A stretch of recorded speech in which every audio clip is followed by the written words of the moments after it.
Comment écouter sa voix intérieure? Comment faire pour comprendre ce qu'elle nous dit et pour se connecter à notre fameuse intuition? On en parle aujourd'hui dans cette vidéo.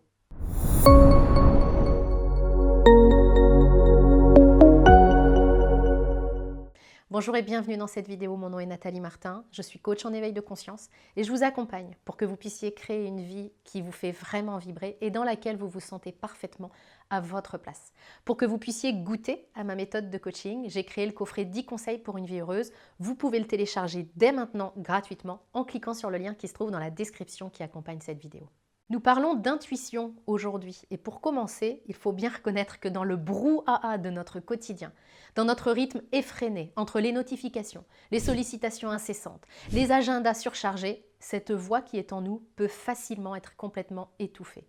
Alors comment accéder à notre intuition, notre boussole intérieure, qui semble savoir ce qui est bon pour nous et qui peut donc nous guider à travers les complexités de la vie? C'est ce que nous allons découvrir ensemble.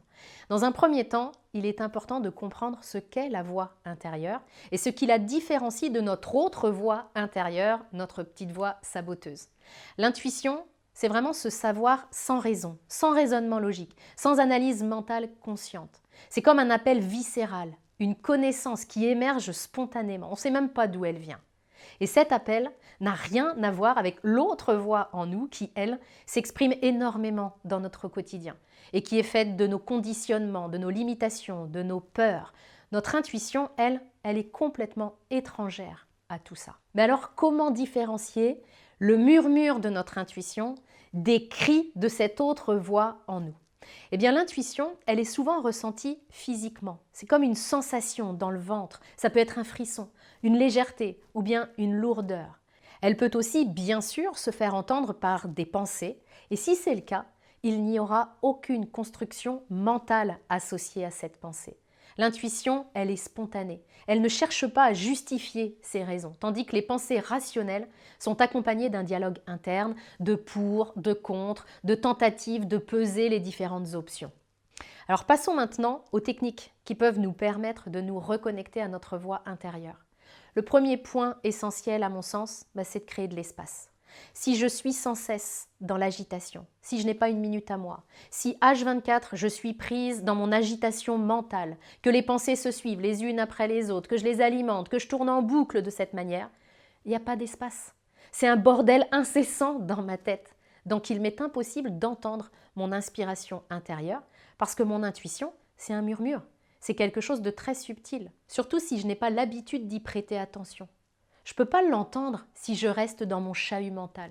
Je peux même être convaincue que je n'ai pas d'intuition. C'était mon cas. J'ai été prof de sciences physiques pendant 15 ans, donc j'étais cartésienne à mort. Je disais tout le temps « je crois ce que je vois » et évidemment, l'intuition, ça ne se voit pas. Donc je ne croyais pas du tout que j'avais cette voix en moi, cette voix capable de me guider dans mes décisions. Je m'en préoccupais même pas en fait. Donc tant que je ne me suis pas intéressée à l'intuition, tant que j'ai été convaincue que j'en avais pas, je ne l'entendais pas. Créer de l'espace pour cette voix, accepter l'idée qu'il est possible qu'elle soit là, sont à mon sens des points de départ indispensables. Alors on peut se demander comment créer cet espace. Eh bien tout ce qui va contribuer à calmer l'agitation mentale, à diminuer ce bruit à l'intérieur de nous va être bénéfique. Alors je pense bien sûr à la méditation. Alors là, soyons clairs, je ne vous parle pas de devenir un moine bouddhiste. J'ai d'ailleurs créé une vidéo spécialement pour celles et ceux qui n'arrivent pas à méditer. Vous la trouverez sur ma chaîne si c'est votre cas. La méditation, c'est vraiment un outil puissant parce qu'elle nous aide à calmer le flot incessant de pensées et à nous centrer sur notre expérience intérieure. Des recherches ont montré que la méditation renforce les régions du cerveau associées à l'intuition. Vous pouvez tout simplement commencer avec des courtes sessions de méditation quotidienne, même 5 minutes, ça peut vraiment faire une différence. Une autre chose que vous pouvez tester, c'est ce qu'on appelle le journaling intuitif. Il vous suffit pour ça de prendre un moment chaque jour pour écrire librement, sans jugement et sans aucune direction. N'essayez pas de forcer les choses. Laissez simplement les mots couler de votre plume et observez ce qui émerge lorsque vous ne filtrez pas vos pensées. Vous verrez sans doute des inspirations spontanées défiler. Enfin, accordez-vous des périodes de solitude. Dans le silence de votre propre compagnie, posez-vous des questions et écoutez ce que votre voix intérieure a à vous dire. Alors peut-être qu'elle sera timide au début, mais avec de la pratique, vous verrez que ça deviendra de plus en plus clair, de plus en plus facile à écouter. Je vous invite à intégrer l'écoute de l'intuition dans votre vie quotidienne. Ça peut être aussi simple que de vous poser cette question dans un espace de calme, après une méditation par exemple, ou après avoir été marcher dans la nature. Demandez-vous simplement, qu'est-ce que mon intuition voudrait que je sache aujourd'hui? Et soyez attentif aux réponses qui viennent spontanément et sans effort. Faites confiance à votre intuition et agissez en conséquence. Si une action vous paraît juste, alignée, même si elle défie la logique, autorisez-vous simplement à explorer cette voie. Vous pouvez évidemment commencer avec des petites choses, des petites décisions sans grandes conséquences, juste pour prendre confiance. Parce que l'intuition, c'est pas seulement utilisable pour les grandes décisions de la vie. On peut vraiment l'utiliser pour les petits choix. Et plus vous allez l'écouter, plus vous serez en mesure de naviguer dans la vie avec de la fluidité et avec de la confiance. Gardez en tête que l'intuition, c'est comme un muscle. Plus vous l'utilisez, plus elle se renforce et plus vous allez apprendre aussi à lui faire confiance. Nous avons parcouru ensemble des moyens de se reconnecter à notre voix intérieure.